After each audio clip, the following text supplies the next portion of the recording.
All of his co-workers were gone. What could it mean? Stanley decided to go to the meeting room. Perhaps he had simply missed a memo.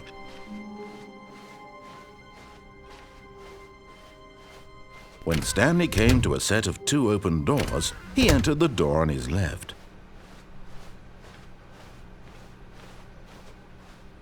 Yet there was not a single person here either. Feeling a wave of disbelief, Stanley decided to go up to his... Coming to a staircase, Stanley walked upstairs to his boss's office.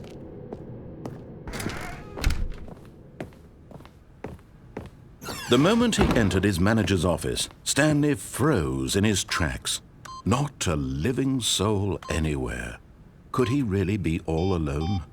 This was too much for Stanley to take. Too much for any man to take. He fell to his knees, bursting into half. Stanley was in such a rush to get through the story as quickly as possible, he didn't even have a single minute to just let the narrator talk. That kind of anxiety isn't healthy. So he relaxed for a few moments with some calming New Age music.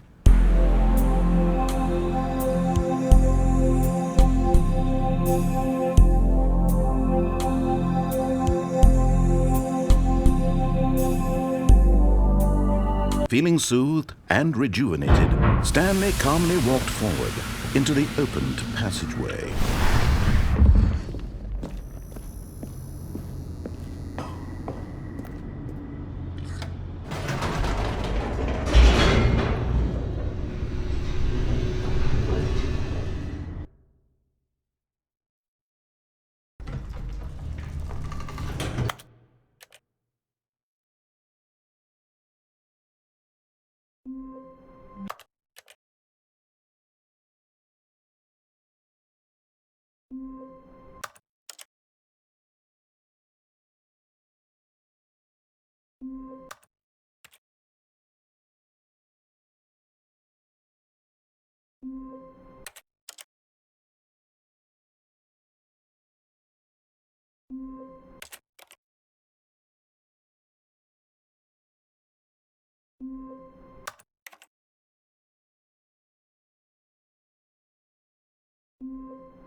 All of his co-workers were gone.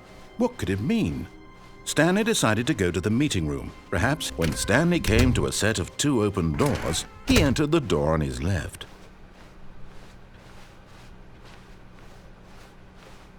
Yet there was not a single person here either.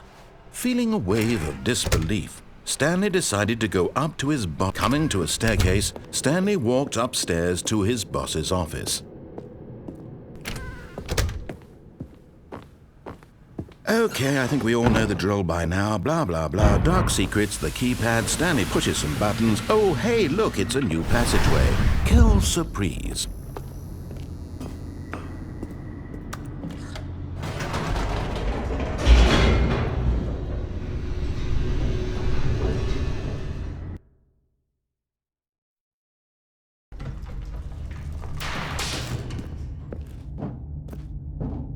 Stanley walked straight ahead through the large door that read Mind Control Facility.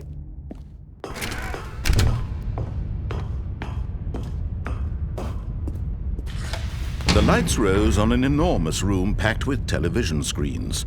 What horrible secret did this place hold? Stanley thought to himself. Did he have the strength to find out?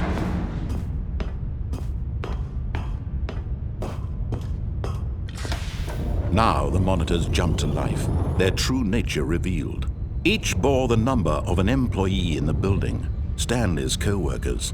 The lives of so many individuals reduced to images on a screen, and Stanley, one of them, eternally monitored in this place where freedom meant nothing. This mind control facility, it was too horrible to believe. It couldn't be true. Had Stanley really been under someone's control all this time? Was this the only reason he was happy with his boring job? That his emotions had been manipulated to accept it blindly? No, he refused to believe it. He couldn't accept it. His own life in someone else's control? Never! It was unthinkable. Wasn't it? Was it even possible? Had he truly spent his entire life utterly blind to the world? But here was the proof, the heart of the operation. Controls labeled with emotions, happy or sad or content. Walking, eating, working, all of it monitored and commanded from this very place. And as the cold reality of his past began to sink in, Stanley decided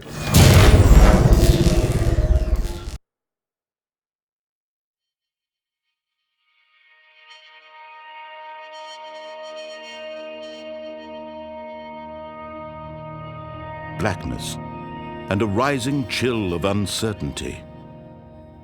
Was it over?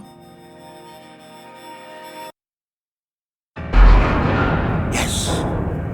He had won! He had defeated the machine, unshackled himself from someone else's command. Freedom was mere moments away.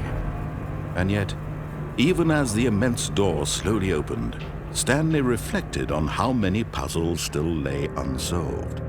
Where had his co-workers gone? How had he been freed from the machine's grasp? What other mysteries did this strange building hold? But as sunlight streamed into the chamber, he realized none of this mattered to him, for it was not knowledge or even power that he had been seeking, but happiness. Perhaps his goal had not been to understand, but to let go. No longer would anyone tell him where to go, what to do, or how to feel. Whatever life he lives, it will be his. And that was all he needed to know. It was perhaps the only thing worth knowing. Stanley stepped through the open door. Stanley felt the cool breeze upon his skin, the feeling of liberation, the immense possibility of the new path before him. This was exactly the way, right now, that things were meant to happen. And Stanley was happy.